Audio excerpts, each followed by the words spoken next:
在太晚了，没来得及禀报皇上，皇上恕罪。他的手段可真是够高明的。皇上，不管怎么说，皇后娘娘的贴身侍女没有受到处罚，皇后娘娘一定会感激您的。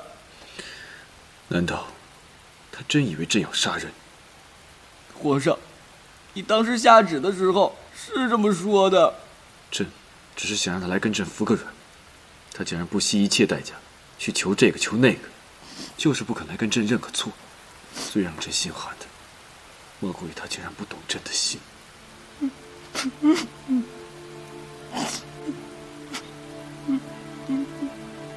玉离赐婚，你哭什么？想他没哭，想他昨夜偶感风寒，难受。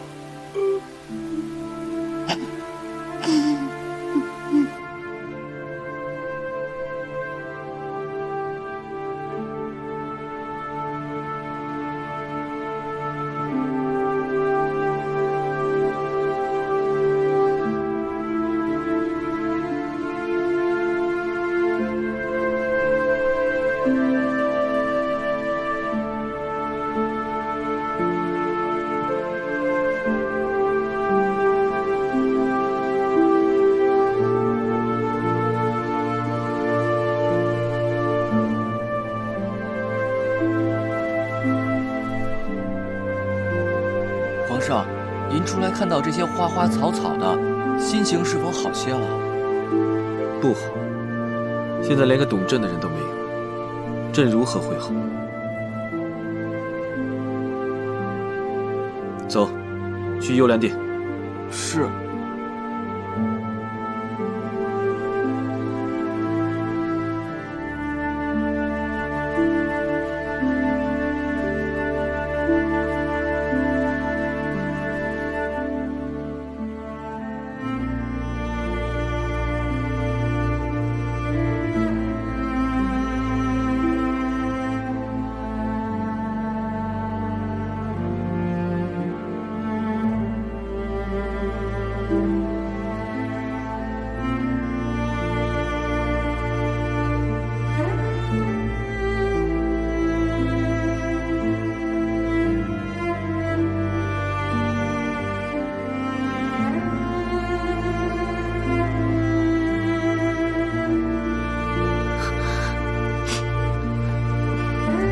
妾身给陛下请安。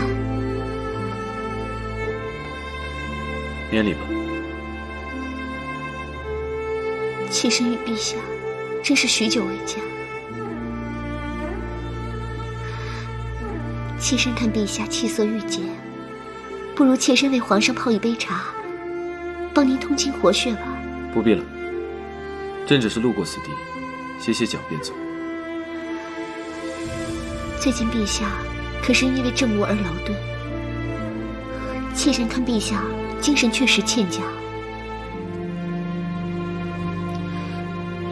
陛下为了政务，恐怕只会劳顿疲惫而已。现如今，陛下脸上却写着烦躁不安，恐怕是为了一个情字吧。你以为你有多了解朕？不要自作聪明。妾身如果说错了什么，还请陛下不要怪罪。妾身不过仗着与陛下10几年的相识，妄自揣测陛下的心意，想要帮陛下排忧解难罢了。那你倒说说，朕所烦心的是什么？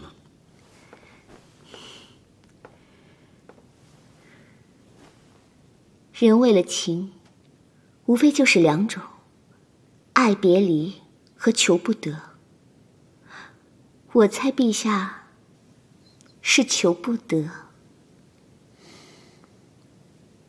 人啊，总想着那个不想自己的人，没想到到最后最懂我的人还是你。